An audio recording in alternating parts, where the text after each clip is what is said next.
A very good morning to all of you. So we have already discussed the first law of thermodynamics as well as the thermochemistry. Okay, the enthalpy of formation and enthalpy of combustion. So first law of thermodynamics says that the energy will always conserve. Okay, the energy will always be conserved if q amount of energy is liberated by the system, then q amount of energy will be gained by the surrounding. Okay, so there are some useful things which we have provided from the first law of thermodynamics. Okay, so but there are some limitations of first law, as it cannot give us information whether a particular reaction is feasible or not. Okay, it will not give us any information why this particular reaction is happening and why this reaction is not takes place. Okay, so there is no evidence given by the first law of thermodynamics about the feasibility of a reaction. Okay, so the major limitation of the first law of thermodynamics is it fails to tell anything, or it will not give us any idea whether the reaction is feasible or not, whether the reaction is feasible or not. Okay, so this is the main limitation of first law of thermodynamics. Okay, because we want to know that this particular reaction is feasible, then what is the reason, and if it is not feasible, then what is the reason. We want to know the reason, but there is no information given by the first law of thermodynamics about the feasibility. It just tells that the energy is conserved, बस इतना. ठीक है, so there is no information given about the feasibility. So before move on to the factors which affect the feasibility, we should know what reactions are feasible and what is meant by the feasibility of a reaction. Feasibility means the spontaneous reactions. Okay, the process which are spontaneous and the process which are non-spontaneous. We have to discuss that one first. Okay, so the spontaneous processes are those spontaneous process.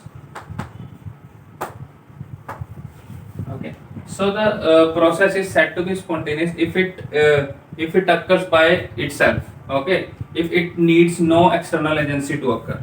Okay, so if a reaction or a process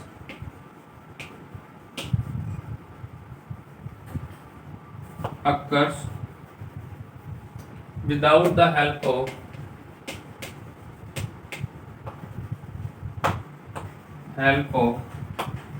any external agency. Okay, so we have to we don't need to do anything in order to you can say to move these reactions. Okay, so these reactions will occur by their own. Okay, by their own. For example, we have evaporation of water, evaporation process. So we all know that evaporation is taking place. ठीक है, evaporation अभी भी हो रही है. So evaporation is a spontaneous process. Similarly, the transfer of heat from a hot body to cold body. तो अगर कोई hot body है उससे cold body में जो transfer हो रहा है heat का वो भी spontaneous है. We don't need to give any external agency. ठीक है, there is no need of external agency. हमें कोई work नहीं करना पड़ेगा, कोई कुछ नहीं करना पड़ेगा. It will happen. Okay, so these are the some examples. For example, the water is falling from a hill. Okay, we don't need to apply any force or anything else.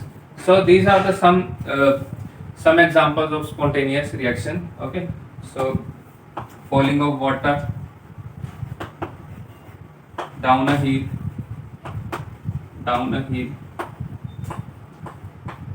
So there is no evidence given by the float that why these reactions are happening.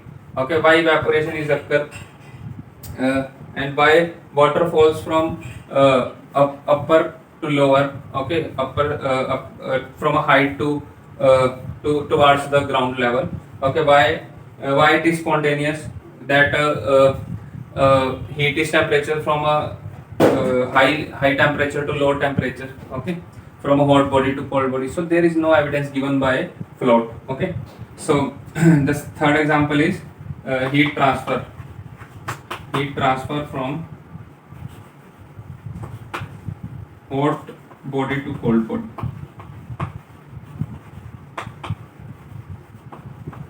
Okay, so these all are spontaneous process which don't require any material, any external agency. Okay, जिनको कोई external agency की जरूरत नहीं है, they will happen by their own. Okay, they will take place by their own. And the second one is the non-spontaneous process. So the non-spontaneous process requires some external agency to occur. Okay, in order to take place, they require. The second is non-spontaneous processes. So the reactions which require, the reactions or the processes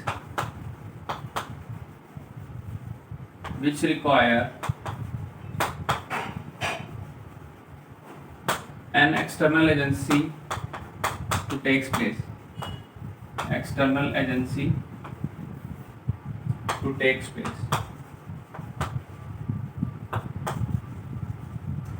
Okay, so non-spontaneous processes are those that require an external agency to take place. For example, water flowing from a lower point to higher point, a lower level to higher level.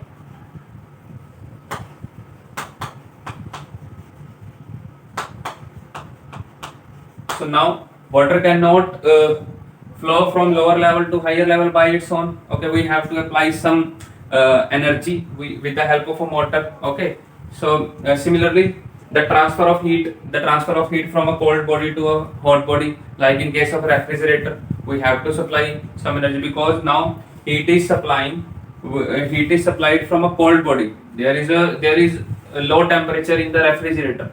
Okay, but we are supplying heat from the lower temperature to higher temperature, so we have to apply some external agency, we have to apply some energy. Okay, so these are the non spontaneous process जो खुद से नहीं होती. ठीक है, spontaneous process वो है जो खुद से हो जाए.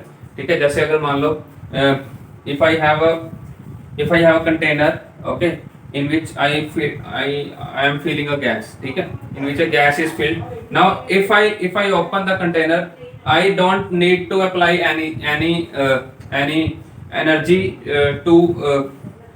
in order to get the gas out of the container. The gas will itself, you can say, diffuse. The gas can by itself will diffuse and fill the whole room. Okay, तो वो क्या करेगी, पूरे room को fill कर देगी by itself, and I don't need to apply any energy. Okay, in order to do so. But in case of water, if I have a container with the water in it, okay, and I am opening the container, now water will not diffuse. ठीक है, तो मुझे कुछ ना कुछ करना पड़ेगा उसको रूम में डिफ्यूज करने के लिए. So that process is non-spontaneous, and in case of gases, this process is spontaneous. Okay, so these are the two processes. Now what is the criteria? That this reaction, the evaporation, the falling of water down a hill are spontaneous, and why these reactions are non-spontaneous? The falling of water from a lower level to a higher level, the flowing of water, or you can say the transfer of temperature, the transfer of heat from low temperature to high temperature. Why they are non-spontaneous? So there are 2 or 3 criteria. The first criteria is the energy consideration. Okay, we have to consider the energy. Okay, so firstly we have to consider the first criteria is the energy one. So this criteria tells us that all the exothermic reactions are spontaneous. Okay, so all the exothermic reactions are spontaneous and other reaction will not occur. Okay, according to this criteria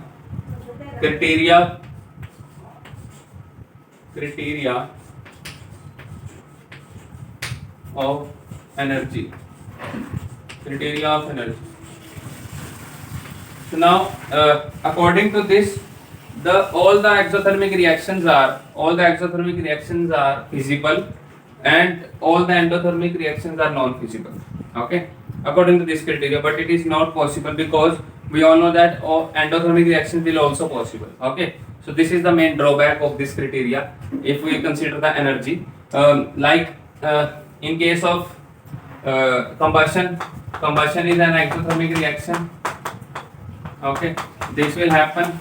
Okay, this is spontaneous, and similarly the in which any heat is released, is taken to be as spontaneous. But there are some reactions which are endothermic or their delta H is even zero. We all know that according to this, the reactions whose delta H is less than zero are spontaneous.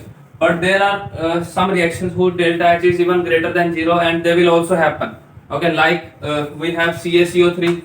If we provide some heat, this reaction is endothermic, and it will break into CaO and CO2. We will get CO2 gas.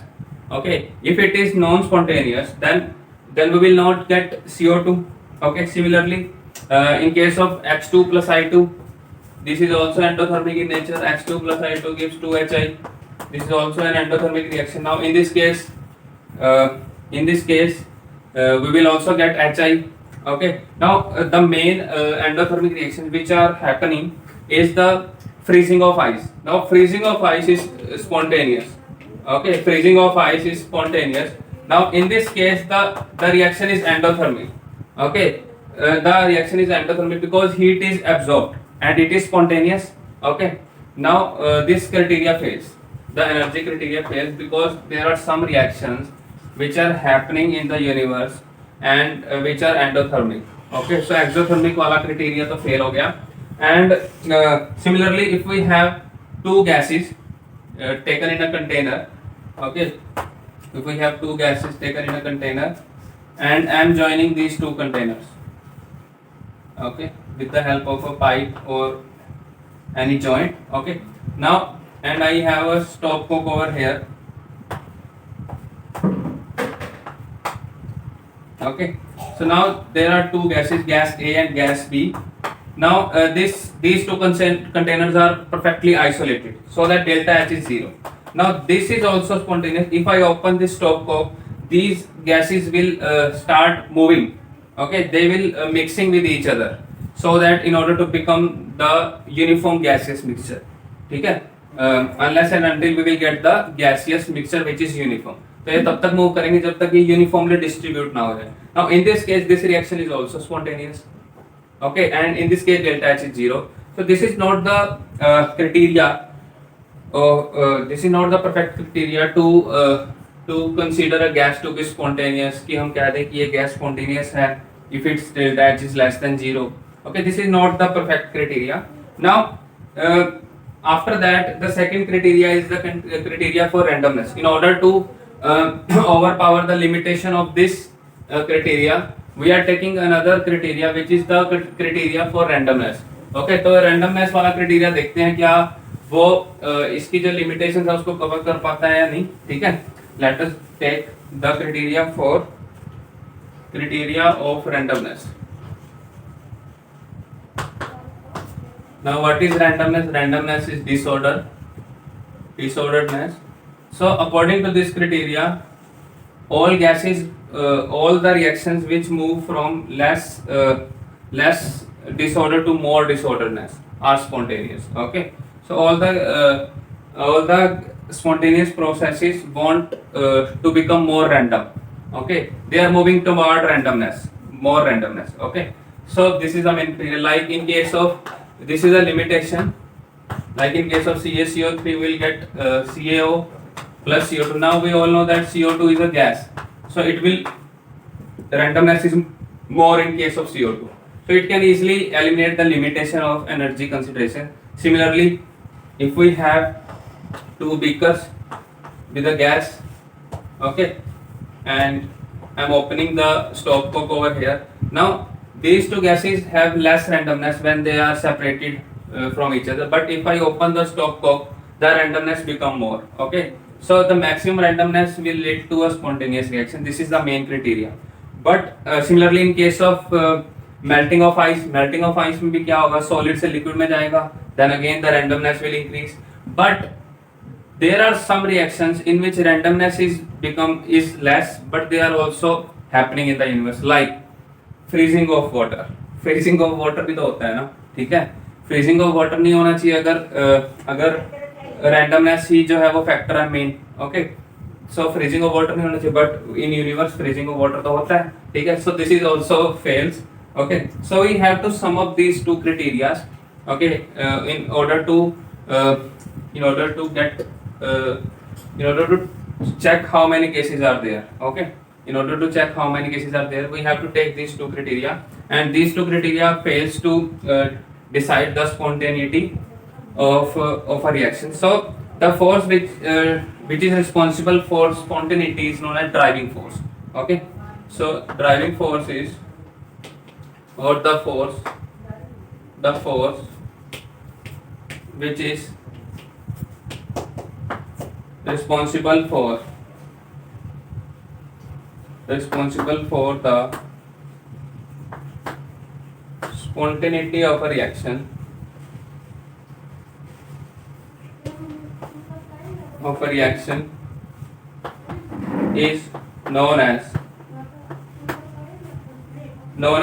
reaction is known as driving force. Okay, so the force which is responsible for the spontaneity of a reaction is known as driving force, and driving force depends upon these two factors. अब तक जितना हमने पढ़ा, driving force depends upon these two factors. The first is the energy factor, the energy consideration, and the second one is the randomness. So let us consider some cases. Okay, let us consider some cases in which the reaction is spontaneous or non-spontaneous. So we have already discussed the two factors. First one is the reaction is exothermic, कि जो energy है it will go towards a minimum energy. We require a minimum energy for spontaneous, and the second factor is maximum randomness. Okay, so we have discussed two factors, the minimum energy and the maximum randomness. So driving force depends upon these two factors. So the first case is if the reaction is spontaneous. If the reaction is spontaneous. Okay, if the reaction is spontaneous, we are taking both the cases. Okay, we want that driving force is more. Okay, driving force will favor the spontaneous reaction. So now, if the energy factor is favoring, and the randomness factor is also favoring, then the driving force will also favor the reaction. Okay, so this is the first case. In the first case, and the second one is if energy is favoring the reaction spontaneity, and the randomness is less. If energy is less and randomness is also less, because we need maximum randomness, and energy we need less energy. Okay, तो energy हमें क्या चाहिए, minimum चाहिए, और randomness हमें क्या चाहिए, maximum. But if the randomness is minimum and the energy factor is more, the energy is less, but the factor of energy dominates over the R, then again the D will increase. Okay, in this case, if the energy factor is more. The third is if energy is quite high, it will not favor the spontaneity, but the randomness factor favor, and the randomness factor is, if the randomness factor is dominates over the energy factor, then again the reaction is spontaneous. Okay, so spontaneous के ये हमारे पास तीन methods हो सकते हैं. Otherwise the reaction is non spontaneous, like the second case, if the reaction is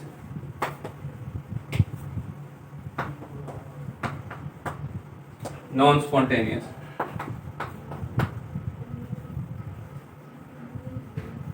if the reaction is non-spontaneous. Now, when the reaction is non-spontaneous, if E favors the reaction and R is not favoring the reaction, and the magnitude of E and R are equal, then D will be 0. Okay, then driving force will not favor. Okay, this is the first one. The second is, if E favors, okay, and R disfavor, but the R is more, then the reaction becomes non-spontaneous. Okay, here E is less than R. The third factor, the third case is, if E is not favoring the reaction and R is favoring the reaction, but the magnitude of R is less than that of E. Okay, so this is also a case. Okay, so these are the cases. Now one last case is, if both are disfavoring, okay, both are not favoring, then also D will be non-spontaneous. Okay, so these are the main cases. There are some other cases may also be there, but these are the main cases, okay, in which the reaction is spontaneous or non-spontaneous. Now the criteria for randomness is also known as entropy. Okay, and we measure the entropy or disorderedness in terms of entropy. Okay, so let's discuss what is entropy. Entropy is nothing but the criteria to measure the randomness or disorderedness of a reaction. Okay, so what is entropy?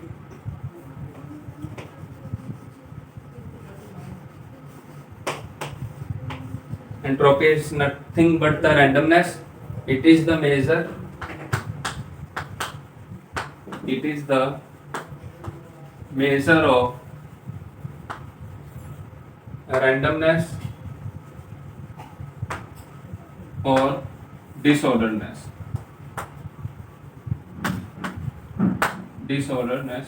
Okay, तो ये randomness और disorderedness को बताता है. If the entropy is high, then randomness is also high. Okay, so for a reaction to be feasible, we want that its entropy should be high. But up to this point, ठीक है, जहाँ तक हमने पढ़ा है, we don't know how the reactions are spontaneous. ठीक है, तो हमें कोई we don't get the exact proof, the exact criteria that this is the main criteria.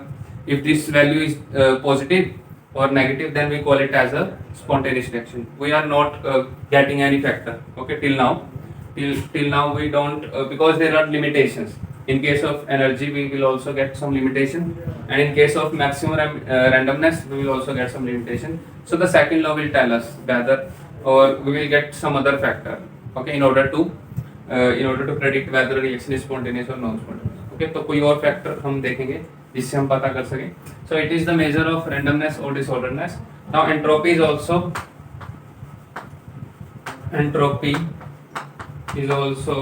a state function, and entropy is denoted by capital S. So it can be written as delta S is equal to S2 minus S1, the initial entropy minus the final entropy minus the initial entropy. Okay, now if we are supplying some amount of heat, okay, entropy is directly proportional to heat, because we all know if we are supplying heat to a system, the randomness will increase. So that is why S is directly proportional to delta Q, the change in heat. Now the second is, if a gas is at lower temperature, okay, let's take a gas which is at lower temperature. If it is at lower temperature, then its particles are not so apart. Okay, तो particles ज़्यादा दूर नहीं होंगे. But if I am taking a gas at higher temperature, then its particles are already far apart. Now I am supplying the energy.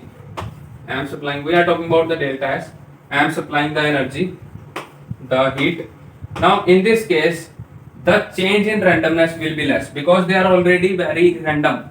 But in this case, the randomness will become very high, because already the particles are close to each other. Then if they get some temperature, the particles will move apart. Okay, so I am just saying that if we supply same amount of heat to a gas which is at lower temperature, we will show a large difference in the entropy. Okay, the delta S will be high.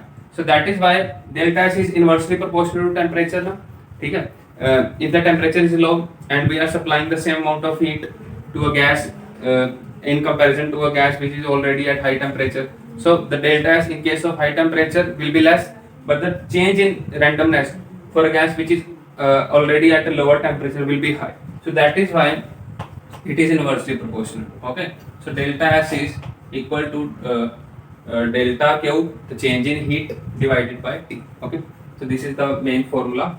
Now, what are the factors on which the delta S depends? The first factor is temperature. Okay, as the temperature increases, okay, the factors affecting entropy, and we all know in case of gas, the entropy is more, the randomness is more.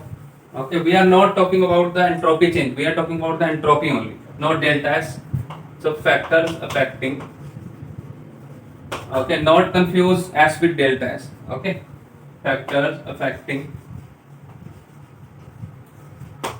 entropy. So the first factor is the nature of substance. Okay, we all know if for a gas the entropy is more. Okay, so the nature is that solid की entropy सबसे कम, then we have liquid, and at last we have gas. The second factor is volume.